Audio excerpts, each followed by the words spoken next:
కాదు రాజకీయపరమైన అంశాలు ప్రస్తావించడం నాకు పెద్దగా ఇష్టం లేదు. కానీ జరుగుతున్న పరిణామాలు కొంతమంది మాట్లాడుతున్న మాటలను దృష్టిలో పెట్టుకొని త్యాగం అంటే ఏందో రాబోయే తరాలకు ఈరోజు చిల్లర మల్లరగా మాట్లాడుతున్న వాళ్లకు గుర్తు చేయాల్సిన బాధ్యత తెలంగాణ రాష్ట్ర ముఖ్యమంత్రిగా నా మీద ఉన్నది. గాంధీ కుటుంబం గురించి మాట్లాడే వాళ్లకు అడ్డగోలుగా ఆస్తులు సంపాదించి వేల కోట్లు కూడబెట్టుకున్న వాళ్లకు మోతీలాల్ నెహ్రూ గారు వజ్రాల వ్యాపారం చేసి సంపాదించిన వేల కోట్ల రూపాయల సంపదను జాతికి అంకితం చేసిన విషయాన్ని ఈరోజు నేను గుర్తు చేయదలుచుకున్నా. వారి వారసుడు గొప్ప బారిస్టర్ కావాలి, గొప్ప విద్యావేత్త కావాలి, గొప్ప గొప్ప చదువులు చదవాలి అని విదేశాలలో చదివించి పండిత్ జవహర్లాల్ నెహ్రూ గారిని ఒక ఉన్నత విద్యావేత్తగా తీర్చిదిద్దాలి అని వాళ్ళ తండ్రి కలలు కంటే ఉన్నత విద్యను అభ్యసించిన పండిత్ జవహర్లాల్ నెహ్రూ గారు ఆనాడు స్వదేశానికి వచ్చి ఈ దేశాన్ని పరాయి పాలకుల నుంచి విముక్తి కలిగించాలి, రవి అస్తమించని సామ్రాజ్యం ఉన్న తెల్ల దొరలను ఈ దేశ సరిహద్దులు దాటే వరకు తరమాలి అని ఒక ఉక్కు సంకల్పంతో మహాత్మా గాంధీ గారితో కలిసి సుభాష్ చంద్రబోస్ లాంటి పోరాట యోధులను సమన్వయపరచుకొని దేశ స్వతంత్రం కోసం పోరాడటమే కాదు 10 సంవత్సరాలు దేశ స్వతంత్రం కోసం జైల్లో మగ్గిన చరిత్ర పండిత్ జవహర్లాల్ నెహ్రూది అన్న సంగతి ఈనాడు చిల్లర మల్లర మాటలు మాట్లాడుతున్న వాళ్లకు తెలవాల్సిన అవసరం ఉన్నది. పండిత్ జవహర్లాల్ నెహ్రూ గారు స్వతంత్రం వచ్చిన భారతదేశానికి మొట్టమొదటి ప్రధానమంత్రిగా బాధ్యతలు చేపట్టిండ్రంటే వారసత్వంతో వచ్చిన సంపద కాదు. స్వతంత్రం కోసం సర్వం త్యాగం చేసిన కుటుంబం, గొప్ప మేధావి, దూరదృష్టి కలిగిన వాడు. ఆనాడు అస్తవ్యస్తంగా 563 సంస్థానాలతో ఈ దేశం చిన్న భిన్నమై మత కలహాలలో అట్టుడుకుతున్నప్పుడు ఈ దేశానికి మొదటి ప్రధానమంత్రిగా బాధ్యతలు చేపట్టిన పండిత్ జవహర్లాల్ నెహ్రూ గారు 563 సంస్థానాలను, రాజ్యాలను భారతదేశంలో విలీనం చేయించి వాళ్ళందరినీ కూడా ఒక వేదిక మీదకి తీసుకొచ్చి ఈ దేశం యొక్క సమగ్రతను కాపాడి, ఈ దేశంలో ఆనాడు కరువు విలయ తాండవం చేస్తుంటే, అన్నమో రామచంద్ర అని దేశంలో వేలాది మంది చచ్చిపోతుంటే, మత విద్వేషాల మధ్యలో ఒకరిని ఒకరు చురకత్తులతో కడుపులో పొడుచుకుంటుంటే, కుత్తికలు తెగి నేల మీద పడుతుంటే, ఎర్రని రక్తం వరదలై పారుతుంటే, ఈ దేశాన్ని శాంతి భద్రతలతో నిలబెట్టడానికి ఆనాడు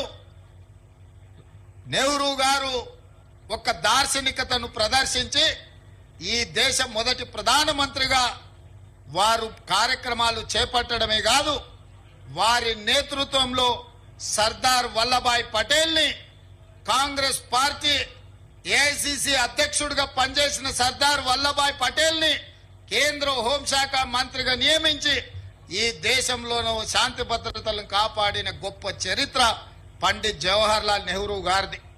ఇదే కాదు, ఆనాడున్న కరువు, ఆనాడున్న ఆకలి కేకలు, ఆనాడు ఈ దేశం చదువుకుంటూనే బాగుపడుతుందన్న ఆలోచనతోని ఈ దేశంలో ఎడ్యుకేషన్ అండ్ ఇరిగేషన్ ని మొదటి ప్రాధాన్య కింద పండిత్ జవహర్లాల్ నెహ్రూ గారు తీసుకున్నారు. ఎడ్యుకేషన్ రెవల్యూషన్, ఇరిగేషన్ రెవల్యూషన్ ఈ దేశానికి పరిచయం చేసి ఈ దేశంలో బాక్రానంగల్ డ్యాం నుంచి మొదలు పెడితే నాగార్జున సాగర్ డ్యాం వరకు, శ్రీశైలం వరకు, శ్రీరామ్ సాగర్ వరకు ఆనాటి ప్రధానమంత్రి పండిత్ జవహర్లాల్ నెహ్రూ గారు పునాదులేసిండ్రు. ఈ దేశంలో 10ల కొద్ది యూనివర్సిటీలను నెలకొల్పి రీసెర్చ్లు చేయించి లక్షలాది కోట్లాది మంది విద్యార్థులు ఇవాళ పీజీలు పిహెచ్డీలు చదువుతున్నారు, డాక్టర్లు లాయర్లు అవుతున్నారు, ఐఏఎస్లు ఐపీఎస్లై ఈ రోజు ఈ దేశంలో పరిపాలనను ఒక దారిలో పెట్టినరు అనంటే ఆనాడు పండిత్ జవహర్ లాల్ నెహ్రూ గారు ఈ దేశానికి అందించిన గొప్ప ఆలోచన, గొప్ప విద్యా విధానము, పంచవర్ష ప్రణాళిక ప్రపంచ దేశాలతోని పోటీ పడే విధంగా ఈ దేశాన్ని తీర్చిదిద్దింది పండిత్ జవహర్ లాల్ నెహ్రూ గారు. అలాంటి పండిత్ జవహర్ లాల్ నెహ్రూ గారు ఈ తెలంగాణ రాష్ట్రంలో ఉన్న కట్టిన ప్రాజెక్టులు ఈ రోజు సజీవ సాక్ష్యంగా ఉన్నాయి. ఎన్ని వరదలు వచ్చినా, ఎన్ని విపత్కర పరిస్థితులు వచ్చినా నాగార్జున సాగర్, శ్రీశైలం, శ్రీరామ్ సాగర్ లాంటి ప్రాజెక్టులు పండిత్ జవహర్ లాల్ నెహ్రూ గారు మనకు అందించిన సంపద ఈ రోజు తెలంగాణ రాష్ట్ర ప్రజలు, రైతులు ఈ రోజు గొప్పగా అనుభవిస్తున్నారు. వారి వారసత్వం కింద వచ్చిన శ్రీమతి ఇందిరాగాంధీ గారు స్వతంత్రం వచ్చిన తర్వాత కూడా కాంగ్రెస్ పార్టీ నాయకులు స్వతంత్రం కోసం అమరులైనరు. వారు అమరులై ఈ దేశానికి స్వతంత్రం తీసుకొచ్చిన స్వతంత్రం భారతదేశాన్ని ప్రపంచ దేశాల ముందు ఒక బలమైన దేశంగా నిలబెట్టి గొప్ప పరిపాలన అందించిన దార్శనికుడు పండిత్ జవహర్ లాల్ నెహ్రూ గారి నుంచి పండిత్ జవహర్ లాల్ నెహ్రూ గారు అధికారంలో ఉన్నప్పుడు ఏ పదవి శ్రీమతి ఇందిరాగాంధీ గారు తీసుకోలేదు.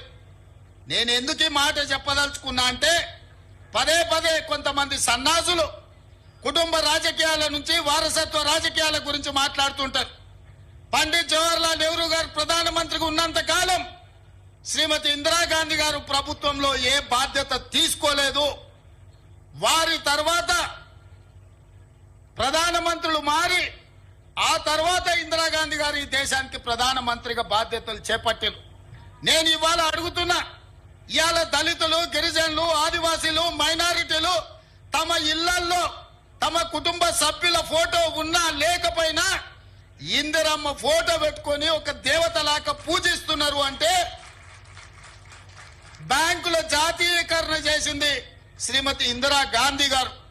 ఆనాడు కొంతమంది ఆగర్భ శ్రీమంతులకే బ్యాంకులు అందుబాటులో ఉంటే ఆ బ్యాంకులను జాతీయకరణ చేసి దళితులకు, గిరిజనులకు బ్యాంకుల్లో ఖాతాలు తెరిచి బ్యాంకుల నుంచి మద్దతు ఇచ్చి వాళ్ళ అభ్యున్నతి కోసం పనిచేసింది శ్రీమతి ఇందిరాగాంధీ గారు. రాజభరణాలు రద్దు చేసింది శ్రీమతి ఇందిరాగాంధీ గారు. స్వతంత్ర కంటే ముందు రాజ్యాలు ఉన్న రాజులకు రాజభరణాలు ఇవ్వడం ద్వారా దేశం యొక్క ఆర్థిక సంపద రాజులకు పంచి పెడుతుంటే రాజభరణాలిక చెల్లవు, రాచరికపు ఆనవాళ్లు ఉండొద్దు అని ఇందిరమ్మ రాజభరణాలు రద్దు చేసి పేదలు కట్టే పన్నులు అత్యంత నిరుపేదలకు పంచాలన్న ఆలోచన చేసింది శ్రీమతి ఇందిరాగాంధీ గారు అన్న సంగతి ఇవాళ చెప్పాలి. ఒకప్పుడు జమీందారులు, జాగీర్దారులు, భూస్వాముల దగ్గర, నవాబుల దగ్గర వేలాది ఎకరాల భూములుండి వాళ్ళ భూముల్లో దళితులు, గిరిజనులు, బలైన వర్గాలు, పేదలు బానిసలుగా వెట్టి చాకిరి చేస్తుంటే దళితుల, గిరిజనుల, బలైన వర్గాల ఆత్మగౌరవం పెరగాలి అని అంటే సొంత భూమి ఉండాలి అని భూములను వేలాది, లక్షలాది, కోట్లాది ఎకరాలను భూస్వాముల దగ్గర నుంచి గుంజుకొని అసైన్మెంట్ పట్టాల పేరు మీద భూములు పంచిపెట్టింది ఇందిరమ్మ కాదా? ఇవాళ ఈ రాష్ట్రంలో 25 లక్షల ఎకరాలు అసైన్మెంట్ పట్టాల పేరు మీద భూములు ఇచ్చిండ్రు.